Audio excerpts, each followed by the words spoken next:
Today, love wins. It's awesome. And what a fight it's been. You know, back from the the Stonewall riots in the late '60s, who would ever have thought that we actually would achieve full marriage equality at last? And it's truly the work of so many folks. I just really want to thank all the activists here and around the state and really around the country who made this happen. I would say, just in 2011, we passed civil unions. And at that point, just 3 years ago, we did not have the votes for full marriage equality. A lot changed in a very short period of time, and that was really led, I think, by the very active voices of the LGBT community, making sure that President Obama came out supporting full marriage equality. That really turned the tide. Thank you.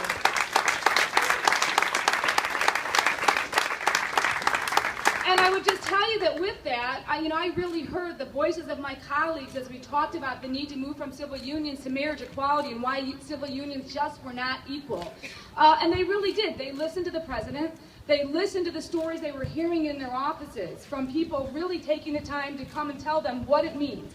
Why the fact that they could not get married, what that meant for their kids, what that meant for their marriage not being recognized as the same as everybody else's. Those personal stories truly make a difference, and that's why I think 3 years later, we've been able to actually bring this reality about us today. So thanks really to everyone who has been working so hard on this for so many years. It's truly your win, and it's so exciting to be here.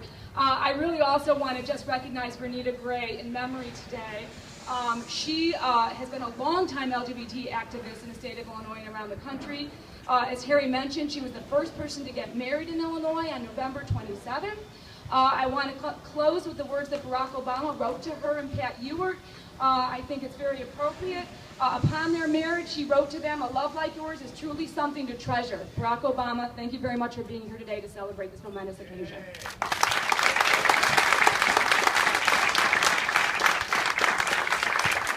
And the person who I was so proud to be able to work with throughout all of these years, from civil unions to getting marriage finally passed, we had a lot of ups and downs.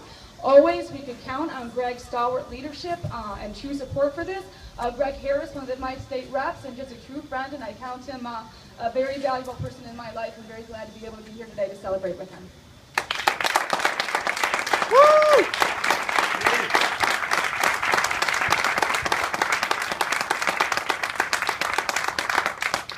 So it is a great day, not only for this neighborhood, but it's a great day for people all across the state of Illinois. And I've spent a lot of this morning talking to people in almost all of the 102 counties of Illinois. And time after time, and county after county, from southern Illinois to northern Illinois, from Iowa to Wisconsin, this scene is being repeated over and over again as the values of joy, of family, and of love are playing out in town squares, they're playing out in churches, they're playing out in synagogues, where finally in the state of Illinois, all families are being treated equally. And it was a hard journey. It's a hard journey for our state. It's been a hard journey for our country. But people always have to remember that freedom is not a destination, it is a journey. And we still have much left to do. We still have much more work to do. And I look forward to working with, the fine leaders, Alderman Osterman and Senator Staines behind me, and with all of you in making Illinois a more perfect state and making our country a more perfect union. Thanks.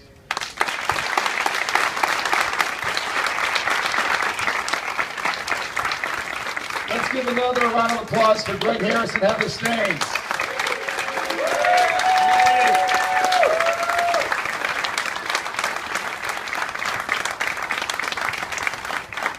We are also very, very happy to be back home in Chicago, being home from Springfield, which adjourned, and